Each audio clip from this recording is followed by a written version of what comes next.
Greetings everyone. நம்ம daily banking and SSC point of வியூல current affairs பார்த்துட்டே இருக்கோம். இன்னைக்கு என்ன கொஸ்டின்ஸ் இருக்குன்னு பார்ப்போம். So first question, who among the following was honoured with Sangita Kalanidhi award அப்படின்னு கேட்டிருக்காங்க. ஸோ யாருக்கு கொடுத்துருப்பாங்க அப்படின்னா பாம்பே ஜெயஸ்ரீ அவங்களுக்கு தான் கொடுத்துருக்காங்க. ஸோ பாம்பே ஜெயஸ்ரீக்கு சங்கீத கலாநிதி அவார்டு அப்படிங்கிறத இந்த வருஷத்துக்கான அவார்டை வந்து கொடுத்துருக்காங்க. ஓகேவா? So next question, the Polix payload of the PSLV C58 is developed by அப்படின்னு கேட்டிருக்காங்க.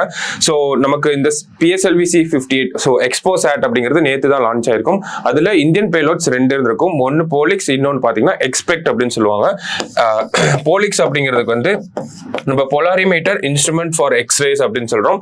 எக்ஸ்பெக்ட் அப்படிங்கிறது எக்ஸ்ரே ஸ்பெக்ட்ரோஸ்கோபி அண்ட் டைமிங் அப்படின்னு சொல்றோம். So X ray spectroscopy and timing அப்படின்னு சொல்றோம். ஸோ இந்த போலிக்ஸ் பேலோட யாரு டிசைன் பண்ணிருப்பாங்க அப்படின்னா ராமன் ரிசர்ச் இன்ஸ்டிடியூட் தான் இந்த போலிக்ஸ் பேலோட வந்து டிசைன் பண்ணிருப்பாங்க.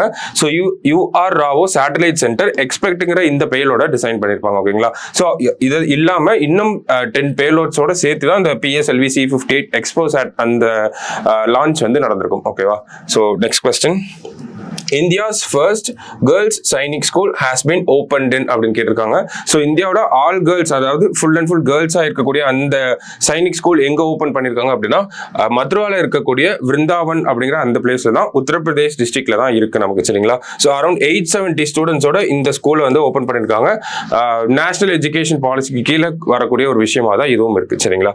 அடுத்தது, Nobel peace prize winner Muhammad Yunus belongs to which country அப்படின்னு கேட்டிருக்காங்க. ஸோ இவர் எந்த கண்ட்ரியை சேர்ந்தவர் அப்படின்னா பங்களாதேஷை சேர்ந்தவரா இருப்பாரு.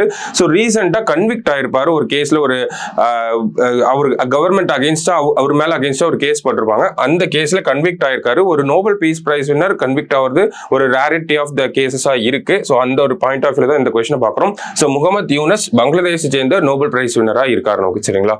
So last question, which of the following awareness month is observed in January அப்படின்னு கேட்டிருக்காங்க. ஸோ ஜான்வரியில எந்த அவேர்னஸ் மந்த் நம்ம இது பண்றோம் அப்படின்னா செர்விக்கல் கேன்சர் அவேர்னஸ் மந்த் தான் ஜான்வரியில நம்ம அந்த ஒரு மந்த் இது பண்றோம். ஓகேங்களா? அவேர்னஸ் மந்த் இருக்கு நமக்கு. சரிங்களா? ஸோ இன்னைக்கு ப்ரிலிம்ஸ் பாயிண்ட் ஆஃப் வியூல ஒரு 5 கொஸ்டின் பார்த்திருக்கோம். நாளைக்கு இன்னொரு 5 கொஸ்டின்ல மீட் பண்ணலாம். தேங்க்யூ.